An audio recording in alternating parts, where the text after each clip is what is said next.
आज 21 तारीख आहे. आज सकाळी 5:30ला सगळे आम्ही तयार झालो. काल एक रिक्षा सांगून ठेवली होती आणि 6 बरोबर संगमावर आलो आणि संगमावर तर इथे छान स्नान केलं. आता सकाळी 6 वाजतासुद्धा इथे एवढी गर्दी आहे. पहाटे 3पासूनच लोक स्नानाला येत असतात. या ठिकाणी चेंजिंग रूम्स तर पुष्कळ आहेत. चहाचे गाडे पण आहेत. त्यामुळे सकाळी आल्या गरम गरम चहा प्यालो. इथं सांगायची गोष्ट म्हणजे आम्हाला गुजर नावाचे NDRF टीममधले एक मेंबर भेटले. ते 40 गावचे आहेत आणि आम्ही मराठी बोलत होतो ते ऐकून ते आमच्याजवळ आले आणि त्यांना आनंद झाला.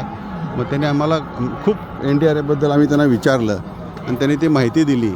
तर ते आता ऑन ड्युटी आहेत आणि ती एका चहाच्या गाड्यावरती त्यांना आवडतो त्या पद्धतीचा अदरकवाला चहा सांगून ठेवलेला होता आणि मग तोच चहा त्यांनी आग्रहपूर्वक आम्हाला पाजला आणि मग NDRFबद्दलची सगळी माहिती ऐकून आणि त्यांचं कौतुक करून आम्ही गंगा स्नानासाठी गेलो.